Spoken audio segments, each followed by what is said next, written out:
Jennifer. Hi, Jennifer. Oh, you're Hi. Jack, how are you? Oh, yeah. Good to see you, Cowboy. Ask him what song we sang for him in the Stop. elevator by Trick Pony. Stop. That's a story I don't think I want to hear. I don't think you Just for do. that one, until you got That's 3 minutes. embarrassing, isn't We it? got told. Now you got 3 minutes. I thought it was funny. He And thought it the was clock's embarrassing. running. Exactly. The clock's running, okay. All right, here we go. Clock is running. Here we go. Label exec.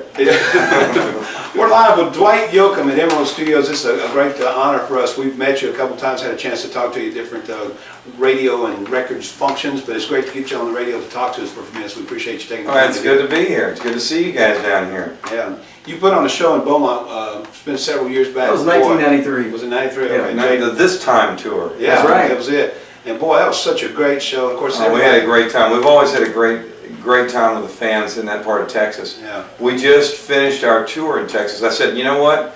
I've never had to explain this music to a Texan. And you don't have to. It is what it is. They know honky tonk music when they hear it. And we never did. We actually, after California, we broke out of Texas first. We were there right before we signed with Warner Brothers with the Blasters, and played in Houston in the Austin Opry House at the time.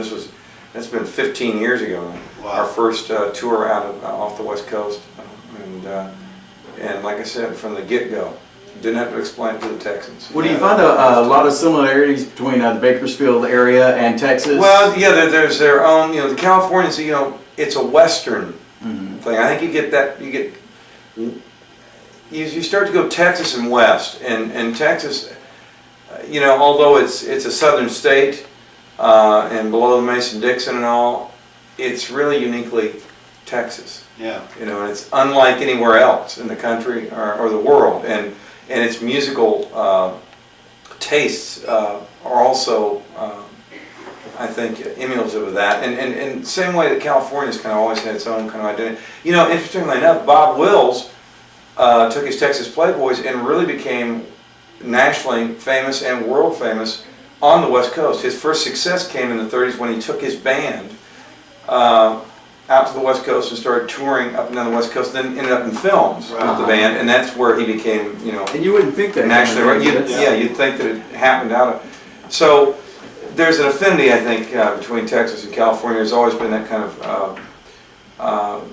whether it's guys like Don Henley that migrated, all the guys, some of the other guys, the founding members of the Eagles that went to the West Coast from Texas and took their variation of Texas's music and introduced it and to the audiences out there, and what led to the country rock movement in the 70s, or any number of other artists. That, even Buck, the kingpin of California music is a Texas native. He's born in Sherman, Texas, and his family then in the Dust Bowl, they all went west. They ended up in Arizona, and from there he migrated on to California. That's wild. I never really thought about Buck Owens. He's a Texan. It's pretty wild stuff. You don't think about that sometimes. No, he's so identified. It's like I said to somebody recently, I said, I was born in Kentucky, raised in Ohio, and grew up in California. I was 20 years old when I went there, and I've spent 23 years of my life now there. So the vast majority of my life is there, and I really... California is an interesting state. I think more so than being born in California, you become a Californian over time, and because it's such a migratory environment. Even today, people still. That's the sun sets there. You got to start swimming after that. Well, your sound is truly unique, and you always know it's Dwight when you hear Dwight. So it's a pleasure to have your music on the radio. We appreciate all you've done. Thank you for having us over the last 15 years with all the songs you've played, and for all the fans there in Beaumont. Thanks for the support you've given us over the last 15 years. It's meant a lot to us, and we look forward to coming back here and playing for you again. And I hope everybody likes this new album. Tomorrow's Sounds Today is almost here. Cool. Well, good deal, man. They're telling us we got to wrap up. We can sit here and talk all day. I wish we could, but they won't let us around here. But continued great success. 15 years already. Thanks, guys. That's a pretty good career already, but keep up the good work, man. Take care. Thanks, guys. Dwight Yoakam, our guest, and we'll be back with more right here on